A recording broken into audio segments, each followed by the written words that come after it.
So, Khalil, you start your story discussing a panel that you were on with Derek Black.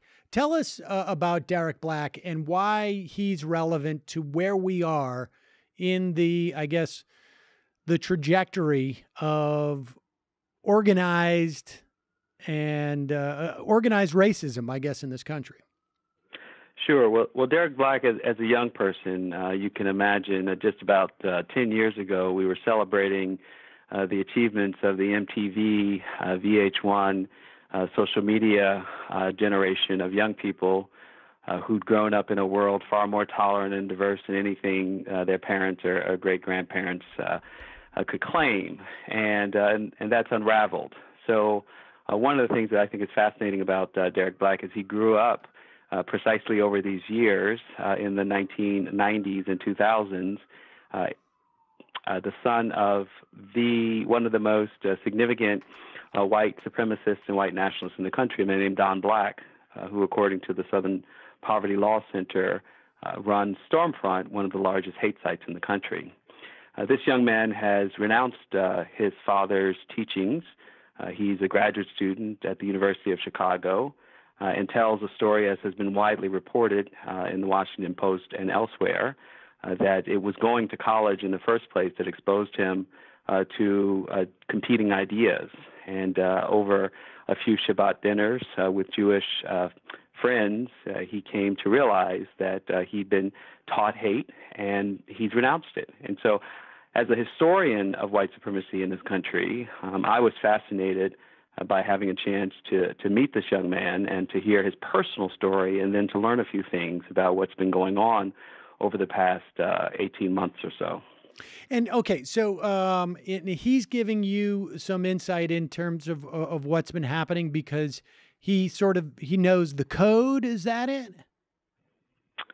Well, he grew up in it. So one way to think about this is people like Linda Gordon and many of my colleagues write about the Ku Klux Klan. I write about any number of social scientists, some of whom were absolutely white supremacists by any standard in today's terms. But as a historian, we don't usually get to meet these people or their relatives. So we rely on a fragmentary documentary record. But the fact is that the scholarship is very important. And for American history, it's critically important. And we teach this information to some degree much more in college than we do in K through 12. So intrinsically, this young man is very interesting because the worldview from which he hails not only stretches back to hundreds of years in this country, but also suggests to us what precisely those changes have been. And these are things that we need to study in the present, and we most certainly will look back on the Trump era and study them as historians. Okay, so from the perspective, all right, so there's two things that a direct contact with a what theoretically down the road would be a historical figure that it offers you in particular as a historian. One is how this strain of racism or how racism presents itself today relative, and how it's different than, let's say, it was presented before. And also, I guess you're seeing the other side of the perspective of, you're studying this racism from sort of almost the receiving end, as opposed to the projecting end. And so it's a little bit more timeless, I guess, in terms of what it shows, right? A certain dynamic. Tell us what you learned from in that respect, and then we'll talk about today, because there is a sort of, I don't know if how unique today is, but it is at least a specific story when we talk about the alt-right and when we talk about how things have to be, I guess, converted into something more respectable. But in terms of that dynamic, what did you learn from seeing that racism generated and passed on from the inside? Well, there's a very common misconception in our collective national memory, somewhere between what we learn in school and what we keep telling ourselves around the kitchen table. and that is that racism in America was aberrational, that it was the purview of a small group of people. When it was at its worst, they wore Klan hoods and burned crosses. And much of this horrible activity took place not only a long time ago, but took place in the South. So that's actually not true in the limited way in which we like to remember it.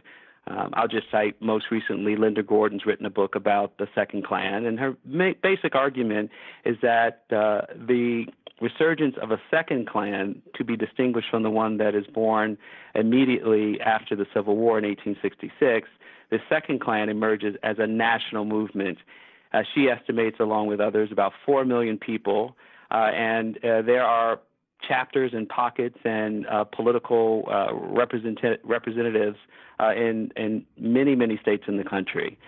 Her point in telling this story is that we have to see the Klan as a social movement, as a movement of ordinary Americans, many of whom were small business owners, many of whom were middle to upper income. They were not rank and file, poor folks in terms of the heart of the movement in the way that we like to think they were.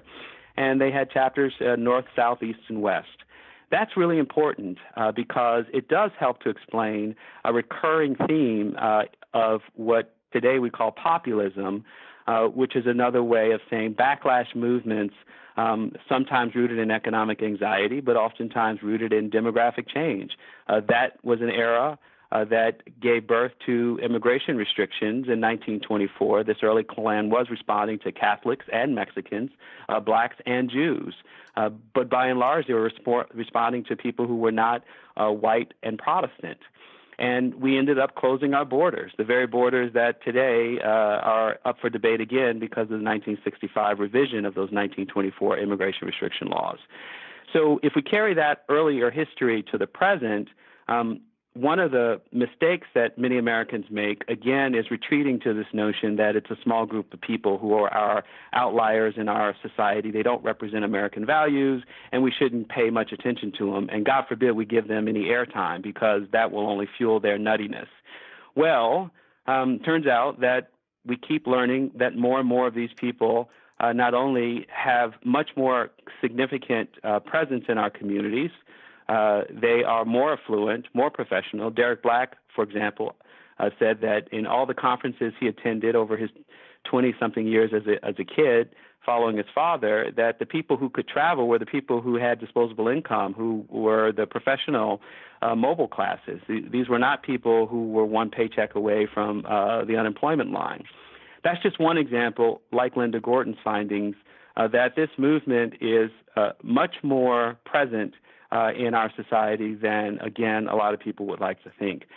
So as a historian, what I find particularly compelling about this young man's story is that in our stories, we don't talk so much about the fine line between moderates and conservatives or racial conservatives and liberals and progressives, because generally we assume that racially conservative people track to people who are self-identified with, say, the Democratic Party of the Solid South back in the day, before 1968, or the contemporary modern Republican Party since, say, Ronald Reagan.